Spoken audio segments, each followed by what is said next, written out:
మల్లారెడ్డి అంటే మీరే కదా. ధన్యవాదాలు అధ్యక్ష. రెండు విషయాలు చెప్తా అధ్యక్ష. ఒకటి, ప్రభుత్వానికి గవర్నమెంట్కు 1100 కోట్లు లాభం వచ్చేది చెప్తా అధ్యక్ష. రెండోదేమో మా మేడ్చల్ కౌన్సిలర్లు, కార్పొరేటర్లు, సర్పంచ్ల బాధ చెప్తా అధ్యక్ష. 2 నిమిషాలు. ఒక్కటే చెప్పు. 1100 కావాలా?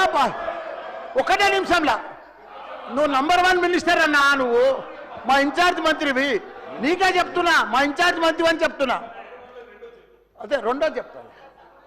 ఒకటి, మా అన్ని మాకు దిష్టి తగిలిందా ఏం తగిలిందో మా మేడ్చల్ నియోజకవర్గానికి 61 గ్రామాలు పోయి అన్ని మున్సిపాలిటీలు అయినాయి. 3 కార్పొరేషన్లు ఉన్నాయి, 7 మున్సిపాలిటీలు ఉన్నాయి. ఇంకా మనం 3 మున్సిపాలిటీలు చేసిర్రు. మాకు కౌన్సిలర్లు, కార్పొరేటర్లు అంతా కూడా 10 ఏళ్ల కోసం రిజర్వేషన్ తెచ్చినుండ్రి మా టీఆర్ఎస్ ప్రభుత్వం. ఇప్పుడు 5 ఏళ్లలోనే మొత్తం సమాప్తి చేసిరు కాబట్టి వాళ్ళంతా బాధపడుతుండ్రు. సేమ్ రిజర్వేషన్, సేమ్ కౌన్సిలర్లు, సేమ్ మున్సిపాలిటీలు, 13 మున్సిపాలిటీలు జిహెచ్ఎంసీలో కలపకుండా అట్లనే పెట్టాలన్నా. దయచేసి శ్రీధర్ అన్న అదొక్కటి మనవి. రెండోది, మీకు లాభం వచ్చేది చెప్తా. 1100. మంత్రి గారు